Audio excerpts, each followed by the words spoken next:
നമ്മുടെ പുതിയ വീഡിയോയിലേക്ക് എല്ലാവർക്കും സ്വാഗതം. അപ്പം നമ്മളിന്ന് ചെയ്യുന്നത് കണ്ടാൽ തന്നെ അറിയാമല്ലോ, എന്തെങ്കിലും ഒരു പലഹാരം ഉണ്ടാക്കാനായിരിക്കും. കാരണം ഇത് നമ്മുടെ കറുകച്ചെടിയാണ്. അപ്പോൾ നമ്മളിന്ന് ഉണ്ടാക്കാൻ പോകുന്നത് കുമ്പിളപ്പമാണ് കേട്ടോ. അപ്പോൾ അതിന് വേണ്ടിയിട്ട് നമുക്ക് ആവശ്യമുള്ള കറുകയിലകൾ പറിച്ചെടുക്കാണ്. നമ്മുടെ ഈ ഒരു ചെറിയൊരു കറുകമരാണെങ്കിലും നമ്മൾ കറുകപ്പട്ടൊന്നും മേടിക്കലില്ല. നമ്മളിതുമ്പോൾ തന്നെയാണ് കറുകപ്പട്ട, അതുപോലെ തന്നെ നമ്മൾ ഈ കറുകരയിലെ ഇലയൊക്കെ ഉണക്കുന്നത് കേട്ടോ. അപ്പോൾ നമുക്ക് ആവശ്യമുള്ള ഇലകൾ നമ്മൾ പറിച്ചെടുത്തു. ഇത് നമ്മുടെ പരുത്തിയുടെ ഇലയാണ് കേട്ടോ. നമ്മൾ അട ഇതിലും ഉണ്ടാക്കുന്നുണ്ട്. അപ്പോൾ ഇപ്രാവശ്യം കുമ്പിളപ്പം ഉണ്ടാക്കുന്നുണ്ട്, അതുപോലെ തന്നെ ഇലയുടെ ഉണ്ടാക്കാമെന്ന് വിചാരിച്ചു. അങ്ങനെ പരുത്തിയുടെ ഇലയും കൂടി നമ്മൾ പറിച്ചെടുക്കുന്നുണ്ട്. പരുത്തിയുടെ ഇല ഇപ്പം നമ്മളവിടെ മിക്ക സ്ഥലത്തും കാണില്ല, പക്ഷെ നമ്മളവിടെ ഇപ്പോഴും 2-3 തൈകളുണ്ട്. അപ്പം നമ്മൾ ആവശ്യത്തിന് പറിച്ചെടുക്കുകയാണ്. കുറേ ഇങ്ങനെ മഴ കാരണമൊക്കെ കേടായി നിൽക്കുന്നുണ്ട്. അപ്പോൾ അത്യാവശ്യം നല്ല ഇല നോക്കിയിട്ട് നമ്മൾ പറിച്ചെടുക്കുകയാണ്. കാരണം അങ്ങനെ ഓട്ടകളൊന്നും ഇല്ലാത്ത ഇലകൾ വേണമല്ലോ. നമ്മൾ കറക്റ്റ് ആ ഷേപ്പിന് കിട്ടണമെങ്കിൽ നല്ല ഫിനിഷ് ആയിട്ടുള്ള ഇലകൾ തന്നെ നമുക്ക് കിട്ടണം. അപ്പോൾ അത്യാവശ്യം നല്ല ഇലകൾ കുറച്ച് പറിച്ചെടുത്തിട്ടുണ്ട്. അങ്ങനെ നമ്മുടെ ഇലയുടെയൊക്കെയുള്ള ഇലയും അതൊക്കെ റെഡി ആയിട്ടുണ്ട്. കുമ്പിളപ്പത്തിനുള്ളതും എല്ലാം സെറ്റായിട്ടുണ്ട്. ഇനി നമുക്കിതൊന്ന് കഴുകിയെടുക്കാം. ഇപ്പോൾ നമ്മൾ നല്ല മഴ കാരണം ഇതുമൂലം പൊടിയൊന്നും ഉണ്ടാവില്ല, എങ്കിലും നമ്മൾ നല്ലപോലെ കഴുകിയെടുക്കണം. അങ്ങനെ നമ്മുടെ ഇഡ്ഡലിച്ചെമ്പ് അടുപ്പത്ത് വെച്ചിട്ടുണ്ട്. അതിലേക്ക് നമ്മുടെ കറുകയില കുറച്ച് ഇട്ട് കൊടുക്കാം. നമ്മൾ ഈ അട ഉണ്ടാക്കുമ്പോൾ ഈ കറുകയിലയുടെ ഫ്ലേവർ ഒരു പ്രത്യേക രസമാണ് കേട്ടോ. അങ്ങനെ നമ്മൾ ശർക്കര ഉരുക്കാൻ വെച്ചിട്ടുണ്ടായിരുന്നു. അത് ഉരുക്കിയതിന് ശേഷം ഇതുപോലെ അരിച്ചൊരു ചീനച്ചട്ടിയിലേക്ക് മാറ്റാം. അതിന് ശേഷം അതിൽ നാളികേരം ഇട്ടിട്ട് നല്ലപോലെ ഇളക്കിക്കൊണ്ടിരിക്കുക കേട്ടോ. അപ്പോൾ നമ്മൾ കുറച്ചധികം ഉണ്ടാക്കുന്നുണ്ട് അട. അപ്പോൾ അത് കാരണം കുറേ ശർക്കര നീരുണ്ട്, അതുപോലെ തന്നെ നാളികേരവും നമുക്കിനി നല്ലപോലെ മിക്സ് ചെയ്ത് അതിൻ്റെ ആ ഒരു വെള്ളമൊക്കെ ഒന്ന് വറ്റുന്ന വരെ ഇങ്ങനെ ഇളക്കിക്കൊണ്ടിരിക്കണം. കറക്റ്റ് ആ നാളികേരത്തുമ്പോൾ ശർക്കരയുടെ അത് പിടിക്കുന്നത് വരെ നമുക്കിങ്ങനെ ഇളക്കിക്കൊണ്ടിരിക്കാം. അങ്ങനെ ഏകദേശം ഒന്ന് വറ്റിയിട്ടുണ്ട്. ഇത് വറ്റുമ്പോഴേക്കും നമുക്ക് അട കുഴയ്ക്കാം. നമുക്ക് ആവശ്യത്തിനുള്ള അരിപ്പൊടി എടുത്തിട്ടുണ്ട്. അതിലേക്ക് തിളച്ച വെള്ളം, നല്ലപോലെ തിളയ്ക്കുന്ന വെള്ളം വേണം കേട്ടോ ഇത് ഒഴിച്ചു കൊടുക്കാനായിട്ട്.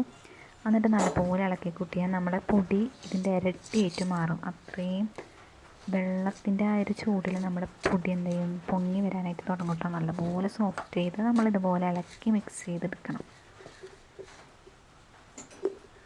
നമ്മളിങ്ങനെ തിളച്ച വെള്ളം ഒഴിക്കുമ്പോൾ നമ്മുടെ അടയ്ക്കൊക്കെ അത്യാവശ്യം നല്ല സോഫ്റ്റ് കിട്ടും. നമ്മൾ വെള്ളം കൂടാതെ ശ്രദ്ധിക്കണം. നമുക്ക് ആവശ്യത്തിന് ഒഴിച്ചു കൊടുത്ത് ഇളക്കിയതിന് ശേഷം പോരായ്മ ഉണ്ടെങ്കിൽ നമ്മൾ വീണ്ടും തിളപ്പിച്ച് ഒഴിച്ചു കൊടുക്കാം. അങ്ങനെ ഇപ്പോൾ ആവശ്യത്തിനുള്ള വെള്ളമായിട്ടുണ്ട്. ഇനി നമുക്കിത് ഇളക്കി നല്ലപോലെ അതിൻ്റെ കട്ടക്കൊന്ന് ഉടയ്ക്കാം. നമ്മളിങ്ങനെ ഇളക്കി തന്നെ അതിൻ്റെ സോഫ്റ്റായിട്ട് വരും അത്. അതിന് ശേഷം നമ്മൾ ഇതിലേക്ക് ആവശ്യമുള്ള ശർക്കര നമ്മൾ ഉരുക്കാൻ വെച്ചിരുന്നല്ലോ, നാളികേരമൊക്കെ ഇട്ടിട്ട്, അത് നമുക്ക് ഇതിലേക്ക് ആഡ് ചെയ്ത് കൊടുക്കാം.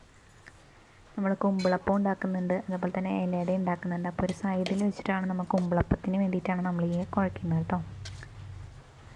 ഇലയുടെ നടുവിലാണ് നമ്മൾ ഇത് വെച്ച് കൊടുക്കുക. കുമ്പിളപ്പം നമ്മൾ മിക്സ് ചെയ്തെടുക്കണം. അപ്പോൾ ഈ ശർക്കരയും നാളികേരമൊക്കെ ചേർത്തിട്ടുള്ളത് നല്ലപോലെ ഇളക്കി മിക്സ് ചെയ്ത് ഒരു മാവാക്കി മാറ്റി വയ്ക്കാം കേട്ടോ നമുക്ക്.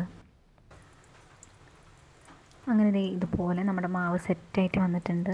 ഇനി നമുക്കിത് നമ്മുടെ നമ്മുടെ കുമ്പിളപ്പത്തിന് വേണ്ടിയിട്ടുള്ള ഈർക്കിലിയാണ്. പച്ചീർക്കിലി നമ്മളിത് പുറത്തുനിന്ന് കൊണ്ടുവന്നിട്ടുണ്ട്. ഇനി നമുക്കിത് നമ്മുടെ കുമ്പിളപ്പം ഉണ്ടാക്കാം. അതായത് ഇതുപോലെ മടക്കി നമ്മുടെ ഈർക്കിലി സൈഡിൽ ഇതുപോലെ കുത്തി വയ്ക്കുക. അതിനുശേഷം നമ്മൾ നേരത്തെ തയ്യാറാക്കിയിട്ടുള്ള മാവ് ഇതിൻ്റെ ഉള്ളിലേക്ക് നിറച്ച് കൊടുക്കാം കേട്ടോ. ഇതുപോലെ നല്ലപോലെ ഉരുട്ടിയതിന് ശേഷം മാവ് അത്യാവശ്യം നമുക്ക് വേണ്ട മാവ് എടുത്ത് നല്ലപോലെ ഒന്ന് മിക്സ് ചെയ്തതിന് ശേഷം നമ്മുടെ ഈ ഇലയുടെ ഉള്ളിലേക്ക് നിറച്ച് കൊടുത്ത് ഇതുപോലെ അമർത്തി കഴിഞ്ഞാൽ നമ്മുടെ കുമ്പിളപ്പം റെഡി ആയിട്ടോ.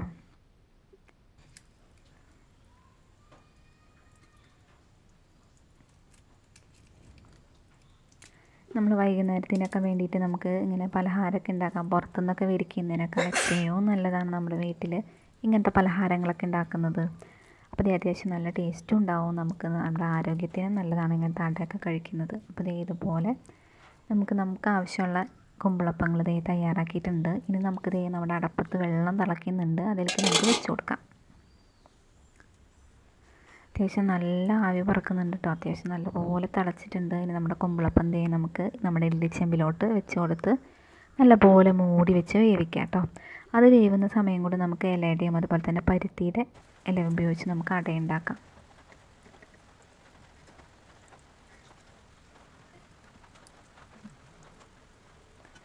ഇതുപോലെ നമ്മുടെ ഇലയൊക്കെ നല്ലപോലെ പരത്തിയിട്ടുണ്ട്. ഇനി നമുക്കിത് ഇതിലേക്ക് ആവശ്യമുള്ള ശർക്കരയും കൂടെ ചേർത്ത് കൊടുത്ത് നല്ലപോലെ അടപ്പത്ത് വെച്ച് വെന്ത് വന്നിട്ടുണ്ട് കേട്ടോ. ഇനി നമുക്ക് നമ്മുടെ ഇലട മാറ്റാം കേട്ടോ. അത്യാവശ്യം നമ്മൾ മറ്റ് പൂവടയൊക്കെ കഴിക്കുന്നതിനേക്കാൾ അത്യാവശ്യം നല്ല ടേസ്റ്റ് ഉണ്ടാവും ഇങ്ങനത്തെ അടയൊക്കെ കഴിക്കുമ്പോൾ. കാരണം ഉള്ളിൽ നാളികേരമൊക്കെ വെച്ച് ശർക്കര നീരൊക്കെ ശരിക്ക് വെന്ത് വരുമ്പോൾ അടിപൊളി ടേസ്റ്റ് ആയിരിക്കും. അങ്ങനെ നമ്മുടെ ഇലട ഇവിടെ റെഡി ആയിട്ടുണ്ട്.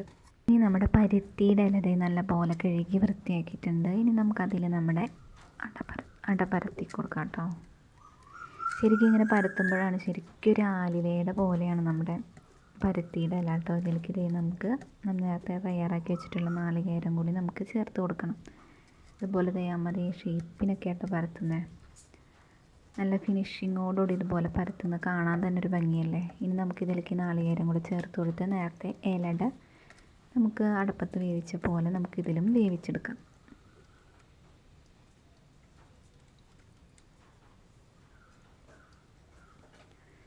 ഇനി നമ്മൾ തയ്യാറാക്കി വെച്ചിട്ടുള്ള നാളികേരം ശർക്കര നീരൊക്കെ മിക്സ് ചെയ്തിട്ടുള്ള ആ മിക്സ് നമുക്കിതിലേക്ക് ഇട്ട് കൊടുത്ത് എല്ലാ ഭാഗത്തേക്കും നമുക്കൊന്ന് മിക്സ് ചെയ്ത് കൊടുക്കാം കേട്ടോ. അതിന് ശേഷം മടക്കി നമ്മൾ നേരത്തെ അടുപ്പത്ത് വെച്ച് വേവിച്ച പോലെ നമുക്ക് ഇതും വേവിച്ചെടുക്കാം. ഈ ഒരു ഇലട പരുത്തിയുടെ ഇലട നമുക്ക് കാണുമ്പോൾ തന്നെ ഒരു ഭംഗി, ഒരു കൗതുകമൊക്കെ തോന്നില്ലേ? അതുപോലെ തന്നെയായിരുന്നു ടേസ്റ്റും. നല്ല അടിപൊളി ടേസ്റ്റ് ആയിരുന്നു.